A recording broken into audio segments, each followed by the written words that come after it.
Hello বন্ধুরা, সবাইকে স্বাগত জানাই স্টাডি সাকসেস কোচিং সেন্টারে। বন্ধুরা, তোমাদের জন্য নিয়ে চলে এসেছি আবার আর একটি গুরুত্বপূর্ণ জেনারেল অ্যাওয়ারনেসের ক্লাস নিয়ে। এসএসসি এমটিএস 2021-এর এটা আমাদের ক্লাস নম্বর 21। এর আগে 20খানা ক্লাস হয়ে গেছে। 20খানা ক্লাস মানেই তোমরা বুঝতে পারছো, প্রত্যেকটা ক্লাসে আমরা 50খানা করে কোশ্চেন আলোচনা করি এবং 1000খানা কিন্তু কোশ্চেন কিন্তু অলরেডি আলোচনা করে ফেলেছি। তো সেই ক্লাসগুলো যারা দেখোনি তো অবশ্যই দেখে নেবে। ডেসক্রিপশানে লিঙ্ক রয়েছে, প্লে লিস্ট করে দিয়েছি একের পর এক। প্রত্যেকটা ক্লাস কিন্তু দেখবে, তোমাদের জন্য প্রত্যেকটা ক্লাসই গুরুত্বপূর্ণ। এছাড়া আগের যে সকল সালগুলো রয়েছে 2019, 23, 22 এগুলো আমরা আলোচনা করেছি, সেগুলোরও তোমরা কিন্তু প্লে লিস্ট পেয়ে যাবে আমাদের চ্যানেলে। তো এগুলো কিন্তু অবশ্যই দেখে নেবে। আজকের যে কোশ্চেনগুলো আলোচনা করবো সেগুলো হচ্ছে 22/7/2022-এর থার্ড শিফট এবং 25/7/2022-এর 25/7/2022-এর ফার্স্ট শিফট। এই দুটো শিফটের 25-25-50খানা কোশ্চেন আলোচনা করব। তো চলো শুরু করি আজকে ক্লাসের প্রথম কোশ্চেন দেখো কি রয়েছে। খ্রিস্টপূর্ব 326 সালে নিচের কোন যুদ্ধে আলেকজান্ডার দ্য গ্রেট পৌরবের পোরাসকে পরাজিত করেছিল? পরাজিত করেছিল। কোন যুদ্ধ? সেটা হচ্ছে হাইডাসপেসের যুদ্ধ। হাইডাসপেসের যুদ্ধ খ্রিস্টপূর্ব 326 সালে হয়েছিল, যেটা আলেকজান্ডার দ্য গ্রেট পৌরবের প্রসারকে পরাজিত করেছিল। ঠিক আছে, তো এরপরে দেখো 2 নম্বর কোশ্চেন। বিকাশের আয় হচ্ছে 2.5 লাখ টাকা। তো ভারতের নিচের কোন ট্যাক্স স্ল্যাবে তার জন্য প্রযোজ্য? আয় যেহেতু 2.5 লাখ টাকা, তাহলে কিন্তু তাকে কোনো ট্যাক্স দিতে হবে না, অর্থাৎ জিরো ট্যাক্স, কোনো ট্যাক্স দিতে হবে না। এরপরে 3 নম্বর, নিচের কোন দেশ ভারতের সাথে তাদের স্থল সীমানা ভাগ করে না? স্থল সীমানা ভাগ করেন, আচ্ছা করে নেয় বলেছে, না নয়, নেয়। তো এই দেখো কি কি রয়েছে, দেখো ভুটান, ইন্দোনেশিয়া, ভিয়েতনাম, উজবেকিস্তান। তো এদের মধ্যেই তো সর্বপ্রথম দেখতে পাচ্ছ যেটা হচ্ছে ভুটান, তাই তো। উত্তরে চীন, নেপাল, ভুটান এই দুটো সীমান্ত রয়েছে না, তাহলে ভুটান হয়ে যাবে এখানে সঠিক answer.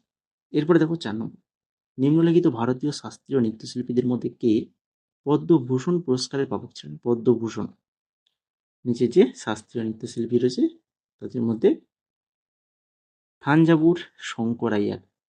Thanjavur Shankar Iyer, option number 4 সঠিক আনসার। এরপরে 5 নম্বর, নিচের মধ্যে কে অভিনয় দর্পণ রচয়িতা? অভিনয় দর্পণ রচয়িতা করেছেন কে?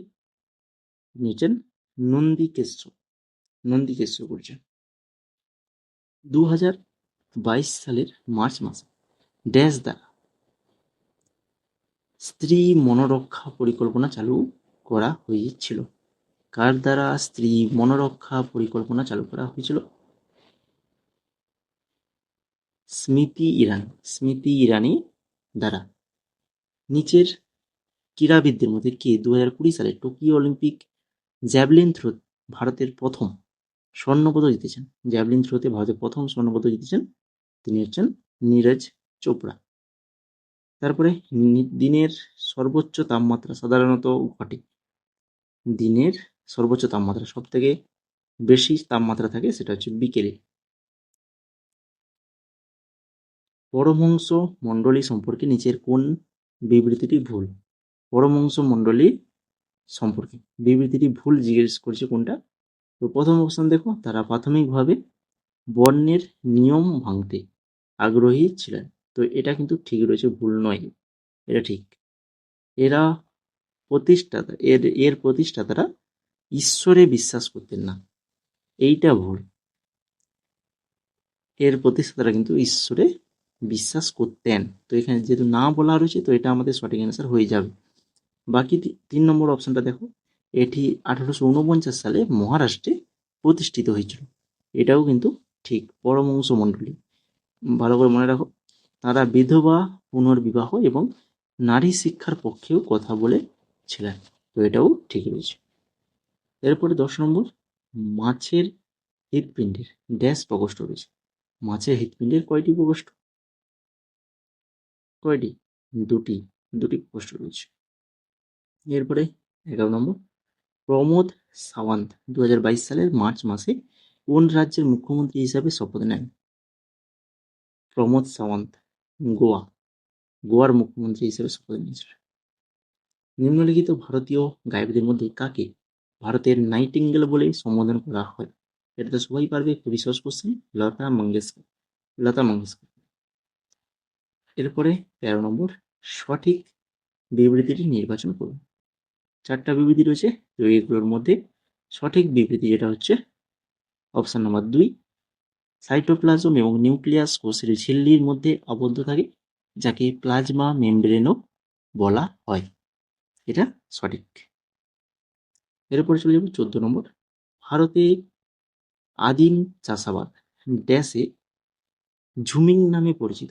ভারতে যে আদিম চাষাবাদগুলো কোথায় ঝুমিং নামে পরিচিত? এটা হচ্ছে উত্তর পূর্ব অঞ্চলেই। মান্নার উপসাগর দ্বারা ভারত থেকে বিচ্ছিন্ন দেশ কোনটি? মান্নার উপসাগর দ্বারা ভারত থেকে বিচ্ছিন্ন দেশ শ্রীলঙ্কা।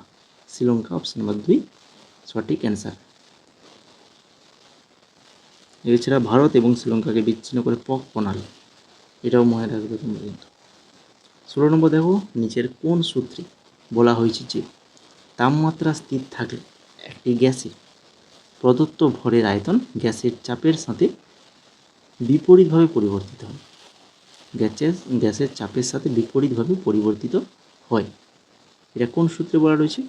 এটা বলা রয়েছে বয়েলের সূত্রে বলা রয়েছে। বিজয়ালয় ভারতের কোন রাজবংশের অন্তর্গত? বিজয়ালয় চোল রাজবংশের অন্তর্গত। মকর সংক্রান্তি তামিলনাড়ু এবং অন্ধ্রপ্রদেশ ড্যাশ দীর্ঘ পোঙ্গল উৎসব হিসেবে পালিত হয়। মকর সংক্রান্তি, যেটা পোঙ্গল উৎসব নামে পালিত হয় তামিলনাড়ু এবং অন্ধ্রপ্রদেশ রাজ্যে। কতদিন না, হচ্ছে 4 দিন। 4 দিন ব্যাপী কিন্তু এই অনুষ্ঠানটা হয়ে থাকে। কোন দেশ আইসিসি মহিলা বিশ্বকাপ 2021-22 আয়োজন করেছিল? 2021-22 আইসিসি মহিলা বিশ্বকাপ আয়োজন করেছিল নিউজিল্যান্ড। অপশন নাম্বার 1 সঠিক অ্যান্সার। 20 নম্বর, 1929 সালে ভারতীয় জাতীয় কংগ্রেস ড্যাশের সভাপতিত্বে সম্পূর্ণ স্বাধীনতা দাবি করে? 1929 ভারতীয় জাতীয় কংগ্রেস জওহরলাল নেহরুর সভাপতিত্বে। শুষ্ক পর্ণমোচী বনগুলি প্রায় ড্যাশের মধ্যে বৃষ্টিপাতের অঞ্চলে পাওয়া যায়। শুষ্ক পর্ণমোচী যে বনগুলো সেগুলো কিন্তু 100 সেমি থেকে 70 সেমির মধ্যে যেগুলো বৃষ্টিপাত হয়, তো সেখানেই পাওয়া যায়। এরপরে 22 নম্বর, ভারতের সুপ্রিম কোর্টের প্রত্যেক বিচারক ড্যাশ বছর বয়স না হওয়া পর্যন্ত পদে অধিষ্ঠিত থাকবেন? ভারতের সুপ্রিম কোর্টের প্রত্যেক বিচারক বয়স কত? সর্বোচ্চ বয়স হচ্ছে 65 বছর পর্যন্ত কিন্তু তার পদে থাকতে পারবেন। এরপরে 23 নম্বর, নিচের কোন উপন্যাসটি বিখ্যাত ভারতীয় ঔপন্যাসিক অমৃতা প্রীতম লিখেছেন? অমৃতা প্রীতমের লেখা উপন্যাস রেসিডি টিকিট। অপশন নাম্বার 3 সঠিক অ্যান্সার। ভারতীয় সংবিধানে স্বাধীনতার অধিকার ড্যাশ থেকে আচ্ছাদিত? কোন অনুচ্ছেদ বা ধারা থেকে আচ্ছাদিত সেটাই জানতে চেয়েছে। স্বাধীনতার অধিকার, যেটা হচ্ছে 19 থেকে 12 নম্বর ধারা। 19 থেকে 12।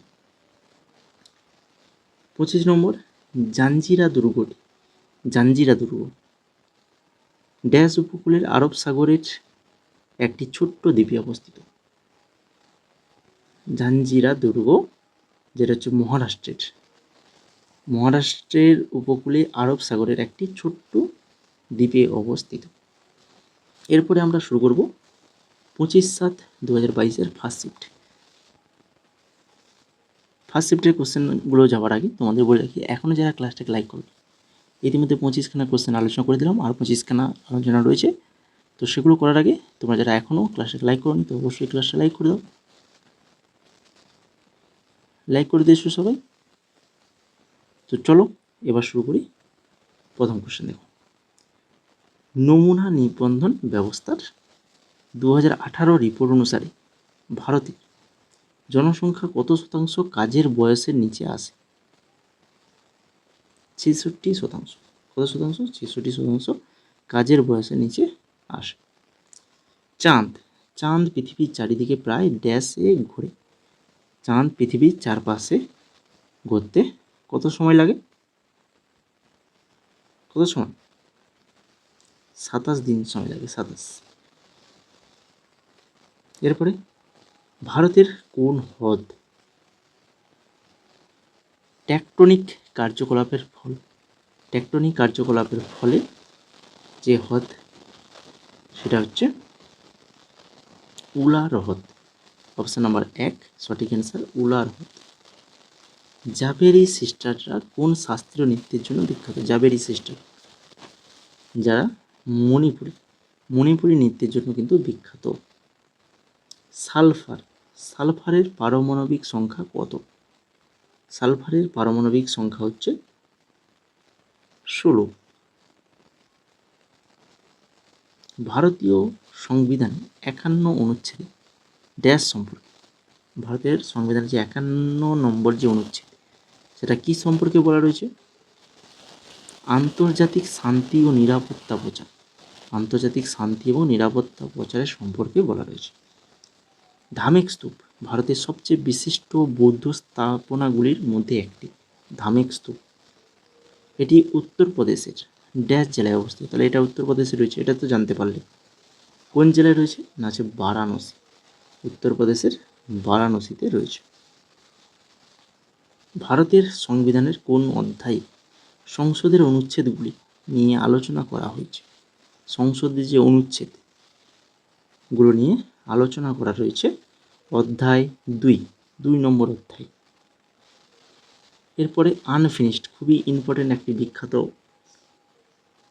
এই যে উপন্যাসটি দেখতে পাচ্ছ আনফিনিশড, তো বিখ্যাত ভারতীয় অভিনেত্রী ড্যাশের একটি স্মৃতিকথা না আত্মজীবনী, এটা আনফিনিশড। বলো এটা কার স্মৃতিকথা? প্রিয়াঙ্কা চোপড়া জোনাসের, এটা কিন্তু পরীক্ষায় আসে। বস্ত্র শিল্পে মূল্য সংযোজনের ক্ষেত্রে কোন পদ্ধতি অনুসরণ করে বুনন করা হয়? বস্ত্র শিল্পের মূল্য সংযোজনের ক্ষেত্রে কোন পদ্ধতি দ্বারা অনুসরণ করে বুনন করা হয়? সেটা হচ্ছে রং করা এবং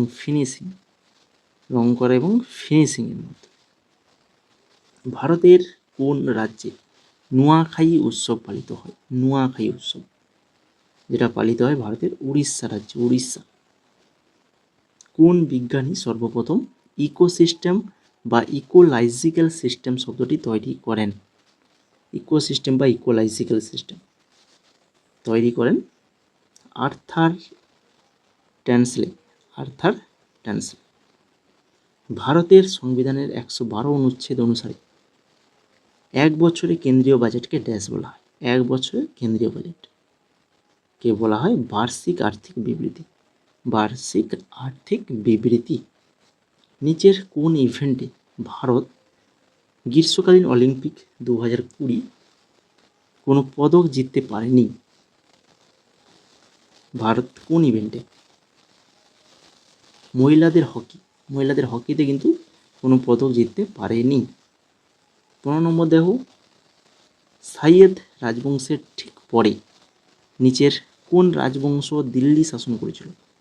সাইয়েদ রাজবংশের ঠিক পরেই লোদি রাজবংশ দিল্লি শাসন করেছিল। ভারতের কোন রাজ্য সরকার প্রকল্প CLAP নামে একটি পরিচ্ছন্নতা অভিযান শুরু করেছিল? কোন রাজ্য সরকার CLAP পরিচ্ছন্নতা অভিযান শুরু করেছিল? সেটা হচ্ছে অন্ধ্রপ্রদেশ সরকার। পদ্মশ্রী পুরস্কার প্রাপ্ত